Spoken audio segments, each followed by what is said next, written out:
Hello প্রিয় শিক্ষার্থী বন্ধুরা, কেমন আছো তোমরা সবাই? আশা করি সবাই ভালো আছো। তোমাদের সামনে ল্যাপটপের স্ক্রিন থেকে আজকে আরেকটি ক্লাস নিয়ে হাজির হয়েছি। ধরো কোনো একটি বিজ্ঞপ্তিতে বলা হলো যেসব ক্যান্ডিডেট বা প্রার্থীদের বয়স অর্থাৎ জন্মসাল 2000 সাল বা তার ঊর্ধ্বে তারা কোনো একটি চাকরি বা জবে আবেদন করতে পারবে। তো এই ক্যান্ডিডেট কারা আবেদন করতে পারবে এবং কারা পারবে না, এই ধরনের একটি প্রোগ্রাম তৈরি করতে বললো প্রশ্নে ধরে নাও। তাহলে আমরা প্রোগ্রামটা কিরকম হবে সেই ধরনের একটি কোয়েশ্চেন নিয়ে আজকে তোমাদের সামনে হাজির হয়েছে। তাহলে আমাদের মূল বিষয়টি কি ছিল, যে যেসব ক্যান্ডিডেট বা প্রার্থীদের বয়স অর্থাৎ জন্মসাল 2000 সাল বা তার ঊর্ধ্বে তারা শুধুমাত্র কি করতে পারবে, চাকরিতে আবেদন করতে পারবে। তাহলে আমাদের মাথায় রাখতে হবে প্রশ্নটা কি, যে যেসব ক্যান্ডিডেটের জন্মসাল 2000 সাল বা তার ঊর্ধ্বে একমাত্র তারাই কি করতে পারবে, চাকরিতে আবেদন করতে পারবে। যাদের জন্মসাল তার নিচে বা তার উপরে চলে আসছে, অর্থাৎ 2000 সালের পরবর্তীতে যারা জন্মগ্রহণ করেছে তারা আবেদন করতে পারবে না। ঠিক আছে, তো আমরা এরকম যদি একটি প্রোগ্রাম বলে তৈরি করার জন্য বা এরকম একটি কোয়েশ্চেন বলে, তাহলে আসলে আমরা কিভাবে প্রোগ্রামটা রচনা করব তা আজকে আমরা স্ক্রিন থেকে আলোচনা করব। দেখো আমি প্রথম কি লিখেছি এখানে। প্রথম আমরা এখানে লিখেছি hash include studio dot H, এরপর আমাদের মেইন ফাংশন সেকেন্ড ব্র্যাকেট দিয়ে আমরা প্রোগ্রাম শুরু করেছি। একটি ভেরিয়েবল ডিক্লেয়ার করেছি কাউন্টার ভেরিয়েবল ডিওবি। ডিওবি দিয়ে সাধারণত আমরা বুঝিয়েছি এখানে D the date, O the of, আর বি দ্য বার্থ, অর্থাৎ ডেট অফ বার্থ। এখন আমাদের কি করতে হবে, একটা ডেট অফ বার্থ প্রবেশ করাতে হবে, এই জন্য আমরা প্রিন্টএফতে লিখেছি। শুধুমাত্র এই লেখাটাকে আউটপুট হিসেবে দেখাবে বিধায় আমরা এখানে লিখেছি। এখানে যদি অন্য কিছু লেখা হয় যা লিখবা তাই তোমার ল্যাপটপের স্ক্রিনে আউটপুট হিসেবে এই লাইনটাকে দেখাবে, এই জন্য আমরা প্রিন্টএফ ইউজ করেছি। স্ক্যানআপ একটি ইনপুট স্টেটমেন্ট, এখানে মডুলাস দিয়ে দিয়েছি কারণ এটা একটা ইন্টিজার টাইপের ভ্যালু ধারণ করবে, অর্থাৎ ডিওবি হবে ইন্টিজার টাইপের। ডিওবি দ্বারা আমরা এখানে ভেরিয়েবলগুলো লিখে দিয়েছি বিটুইন এন দিয়ে, অর্থাৎ কিবোর্ড থেকে যেসব ভেরিয়েবলের মান দিতে হয় তা ইনভার্টারের পাশে লিখতে হয়, অর্থাৎ বিটুইন যে চিহ্নটা আছে সেটাকে ইনভার্টার বলা হয়। এরপর দেখো আমরা একটা কন্ডিশন লিখেছি, এখানে কি লিখেছি দেখো, ইফ দিয়ে লিখেছি যে ডিওবি লেস দেন ইকুয়াল 2000, অর্থাৎ যাদের জন্মসাল 2000 অথবা তার নিচে, অর্থাৎ 2000 না হয়ে 1999 বা 90 95 98 এরকম যদি হয়, তাহলে তারা কি করতে পারবে, ওই কাজের জন্য যোগ্য। ঠিক আছে, তা আমরা কি বলছি এখানে দেখো, বলেছিলাম যে যাদের জন্মসাল 2000, ঠিক আছে, তারা কি করতে পারবে, ওই জবের জন্য যোগ্য।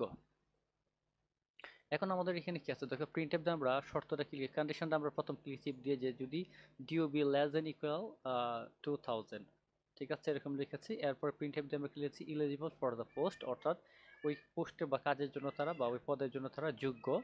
আর যদি 2000 সালের কি হয় পরে হয়, ঠিক আছে, যেমন 2001, 2002, 3, 4 এরকম যদি হয়, তাহলে তারা ওই কাজের জন্য কি নয়, যোগ্য নয়। এই জন্য আমরা এলস দিয়ে কি লিখেছি, এলস দিয়ে বুঝিয়েছি সাধারণত কি, যদি তার বয়সটা তার ঊর্ধ্বে হয় তাহলে সে কি ওই পদের জন্য বা ওই পোস্টের জন্য যোগ্য নয়। এখন আমরা এই প্রোগ্রামটাকে রান করব, রান করে দেখবো যে আসলে কিরকম দেখায়। দেখ আমরা যদি রান করতে যাই কি দেখাচ্ছে একটু লক্ষ্য করো, বলছে এন্টার ডিওবি, মানে কোন একটা সাল বসাতে বলছে আমাদেরকে। আমরা যদি এখানে লিখি 2000,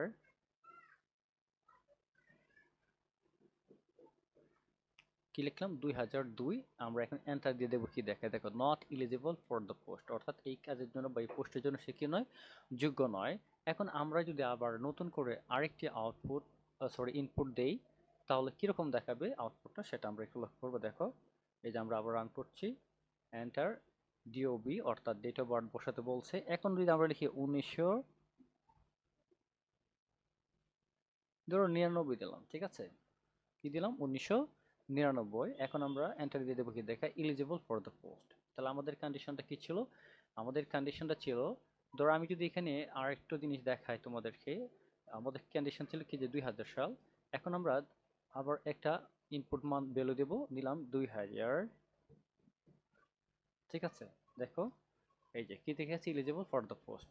তাহলে আমাদের মূল প্রশ্নটা কি ছিল, যে যেসব ক্যান্ডিডেট বা প্রার্থীদের জন্মসাল 2000 বা তার ঊর্ধ্বে, ঠিক আছে, মানে তারও আগে যারা জন্মগ্রহণ করেছে, অর্থাৎ 1999, 90, 95 এরকম যারা হয়েছে একমাত্র তারাই। তাহলে আমাদের ওইটা উল্লেখ না, আমাদের প্রশ্নে বলা আছে যে যারা কি 2000 সালে জন্মগ্রহণ করেছে বা তার আগেও জন্মগ্রহণ করেছে, এরকম ব্যক্তিরা কি করতে পারবে, চাকরিতে আবেদন করতে পারবে বা ওই পোস্টের জন্য যোগ্য। ঠিক আছে, তো এরকম অনেক কোয়েশ্চেন থাকতে পারে আমাদের। আমরা এই প্রশ্নটাকে চাইলে কি করতে পারবো, ধরো প্রশ্নে বললো যে যাদের বয়স 18 এবং 32 এর মধ্যে তারা একমাত্র চাকরিতে আবেদন করতে পারবে, এরকম কোয়েশ্চেন যদি হতো তাহলে আমরা কি করতে হবে এখানে দেখো। আমরা যদি এই যে বিষয়টা আছে এটা যদি আমরা চেঞ্জ করে দিই, ধরো আমরা দিলাম এখানে একটা ভেরিয়েবল, কি দিলাম, দিলাম যেটা আমাদের বয়স বলছে কি 18 বছর এবং কি 32 বছরের মধ্যে, অর্থাৎ যেসব ব্যক্তিদের বয়স 18 এবং 32-এর মধ্যে শুধু তারা কি করতে পারবে, চাকরিতে আবেদন করতে পারবে। যেন আমাদের সরকারি চাকরির আবেদন করার লিমিট কি দেওয়া আছে, 18 থেকে 32 বছর। তো কারো বয়স বয়স যদি বেশি হয়ে যায় তাহলে সে কি করতে পারবে না, ওই চাকরিতে আবেদন করতে পারবে না। তা আমরা দিলাম এইজ, ভেরিয়েবলটা আমরা চেঞ্জ করে নিই, লিখলাম এইজ, আমরা এখানে বসিয়ে দেব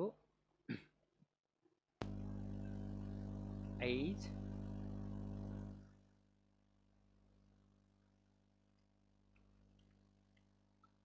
এইজ, আমরা এখানেও কি বসাবো, লিখবো এ জি ই। ঠিক আছে, এখন আমাদের কন্ডিশনটা কি ছিল, আমাদের কন্ডিশনটা ছিল যে যেসব ব্যক্তিদের বয়স কি 18 এবং 32, একমাত্র তারা কি করতে পারবে, চাকরিতে আবেদন করতে পারবে, অর্থাৎ 18 থেকে 32। তাহলে আমাদের কন্ডিশনটা কি, যার বয়স 21 বা 20, তার বয়সটা কি 18 থেকে বড় না ছোট, অবশ্যই 18 থেকে বড়, এবং 32 থেকে ছোট। তার মানে আমাদের কন্ডিশনটা হবে, এখানে আমরা কি লিখবো দেখো, লিখবো এ জি ই, কি হবে, লেস দেন, না হয়ে হবে কি, greater than, greater than equal কত বছর বলছিলাম আমরা, 18 বছর, দিয়ে দিলাম আমরা 18।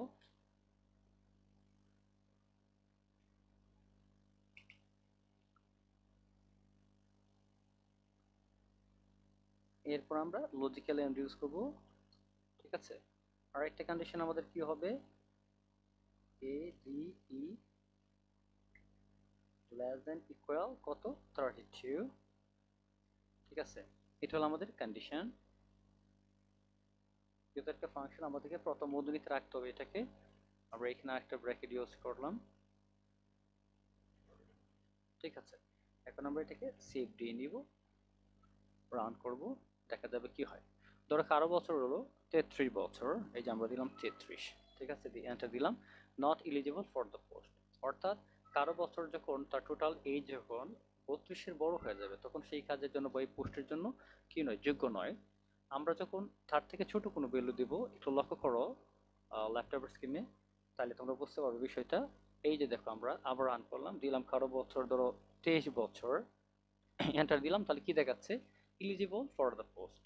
ঠিক আছে, তো এরকম মজার মজার কোয়েশ্চেন পেতে অথবা প্রশ্নের সমাধান পেতে আমাদের পেজটিকে ফলো দিয়ে রাখবে, যাতে তোমরা নতুন নতুন ক্লাস পেতে পারো। এবং যদি ক্লাসগুলো তোমাদের কাছে ভালো লেগে থাকে তাহলে অবশ্যই বলবো তোমার জায়গা থেকে একটি কমেন্ট করে দাও।